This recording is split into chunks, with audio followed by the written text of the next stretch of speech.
Il est 10 heures.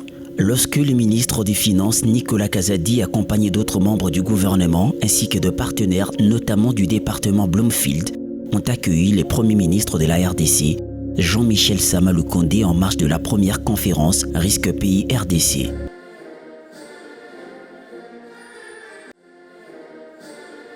L'objectif principal est de donner une perspective de l'interprétation des risques du pays.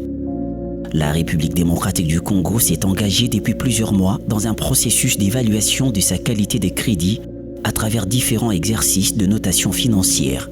Le souci est d'étudier l'ensemble des facteurs internes et externes susceptibles d'impacter l'activité économique, politique et sociale du pays. Saluant les conclusions de Bloomfield, le ministre des Finances Nicolas Kazadi a en outre apporté des remarques sur les performances et les réformes en cours de réalisation. Pour Nicolas Kazadi, cette conférence démontre la détermination du gouvernement à tout faire pour améliorer la situation des climats des affaires. Le Premier ministre Sama Lukonde a, lui, dans son discours d'ouverture, réitéré le plein engagement de l'exécutif national de faire de la RDC une destination de plus en plus attractive des investissements collectifs en tenant compte des défis sécuritaires à éradiquer.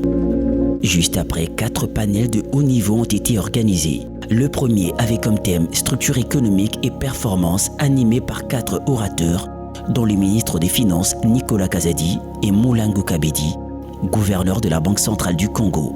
Le deuxième groupe s'est appesanti sur le sujet suivant allocution sur les climats des affaires. Le ministre du Budget, Aimé Bougie, et l'administrateur délégué de la FEC, Jean-Justin Bolengue, étaient parmi les intervenants. Le troisième panel s'est intéressé sur la sécurité extérieure et intérieure. Ici, le vice-premier ministre de l'Intérieur, Daniel Assilo, et le chef des divisions des affaires politiques de la MONUSCO, François Grignon, ont apporté leur savoir. Et le dernier panel s'était consacré sur l'environnement social et transition écologique.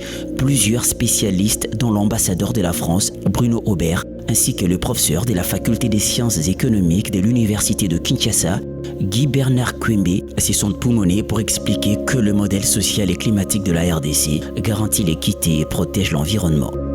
Ces assises ont été ouvertes en présence du gouverneur de la ville de Kinshasa, Jean-Tiningo Bilambaka, et du président de la Fédération des entreprises du Congo, Albert Youma.